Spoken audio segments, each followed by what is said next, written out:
second with Empire Great Britain. Corky, do you want to kick us off there? Well, yeah, please. Sorry, thanks. Mike, we know what you had for breakfast. I'm not going to ask you. Let's talk about the captain's run. If you don't mind, is everybody trained this morning? Any injury concerns or anything like that? No, everybody's fit and healthy. We've had a good run out. It's pretty cold outside, so hence the beanie and everything. But all in all, it's been an exciting week, and we're looking forward to the game tomorrow. When you say exciting week, has there been a lot of energy in terms of training this week? And what's your hope that that's going to be transferred onto the pitch tomorrow? Yeah, very much so. I think we've had the Sixday turnaround on the back of quite a long campaign too. So a lot of it's been the process has been about recovery. So we've done a lot of off-field stuff, making sure that the players really understand their roles and what they need to bring tomorrow. So it's been a relaxed week. I think everybody's very, very clear in what Andy wants from the players tomorrow. So we look forward to it. How much of a challenge is it for the players? I mean, do you feel that the best of Ireland is yet to come? I mean, this is your final chance in this particular competition. Yeah, I mean, every opportunity is a privilege to play for your country and stuff. And I think the group of players that are running out tomorrow need to make sure that what we've done over the past 7-8 weeks as a group, we put into play now. We've seen some new faces on the international scene of the past 7-8 weeks. A little bit of injuries, chopping and changing, trying different combinations. So hopefully tomorrow we can really cement what we're about as a group and go out and play the way we want to play. And just a final question from me: can you articulate what you expect from Scotland and the challenge they're going to pose? Well, again, they've played exceptionally well over the past 4 or 5 weeks. They're fresh. They didn't have a game last week, so they're pretty fresh. They've been very physical in the breakdown. They've been talking about that as well, so we need to make sure we try and get parity there. But it is always a big physical battle. They came down here in February, and it was a big physical battle. So we don't expect anything less tomorrow. And hopefully the conditions will allow us to play some good flowing rugby as well. Thanks. Enjoy your lunch. I will do. Thanks, Mike.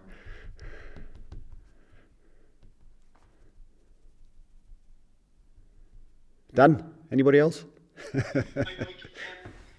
with you being relatively new to the camp, can you tell us something off the field, off the training field? Who's the personalities that you've noticed? I guess when we speak to a lot of guys through these press conferences, they kind of put on a uniform front. But who have you noticed? Who's a bit of crack? Who's the smart aleck?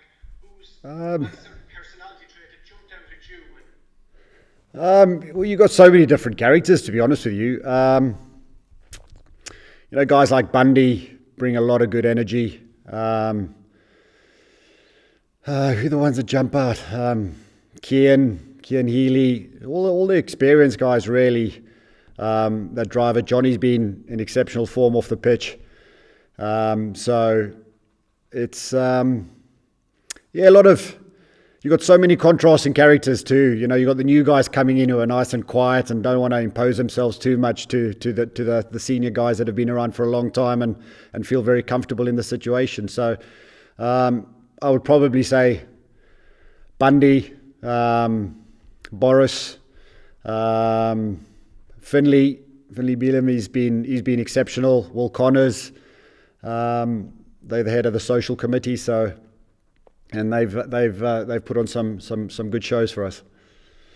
How much debate, or have you seen many arguments amongst the squad in the last year? I mean, on the field, in a rugby sense, is there lads that are bawling one another out if something goes wrong?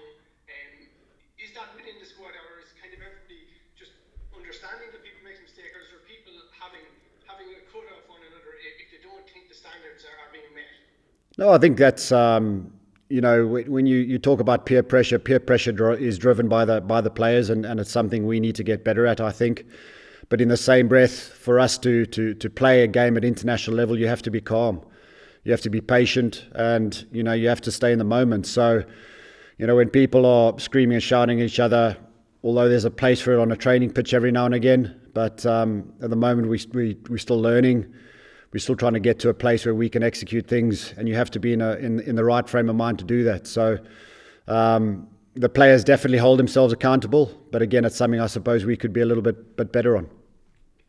Mike, is that something you specifically addressed, Mike, that you sound as if you've spoken about it, that maybe you're too quiet at times? Yeah, well, it's more about your attacking game. If you aren't in a clear-headed zone, you're not going to make the right decisions. And rugby union is all about decision making, whether it's defense, kicking, whatever it is. And you've got to be in a good headspace to do that. So if you're getting frustrated with other people around you, you need to make sure that you bail yourself back out of that. And it's very, very easy with people making mistakes or whatever to scream and shout about it. But it's being controlled, being composed, and moving on to the next thing. Cheers, best of luck tomorrow. Thank you. Mike, how are things? It's Bernard here at Virgin Media. Bernard, You mentioned there when you were talking to Michael that the players know exactly what Andy wants. What's the nuts and bolts of what exactly you want from this Ireland team tomorrow? Well, first of all, I suppose big physical intent is first and foremost. We've got to embrace this big physical battle that's coming tomorrow. And then on the back of that, have this calmness that we can execute what we speak about, how we want the game to be played, put ourselves in the right position to then go on to win the game. So it's a pretty simple formula, make the right decisions, and a lot of the time we put ourselves in positions where we can capitalise. And final one for me, obviously last weekend was disappointing. It's the last game of 2020. We'll soon be having conversations about Six Nations. Yeah. On that, how important is it that you get that level of performance that you want tomorrow? Yeah, very much so. I think as well, just to, we've been together for 7-8 weeks now, so we need to make sure that we show real intent in everything that we've learnt.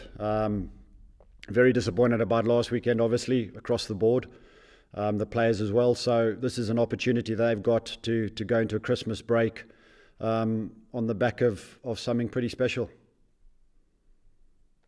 Great stuff. Best of luck. Thank you.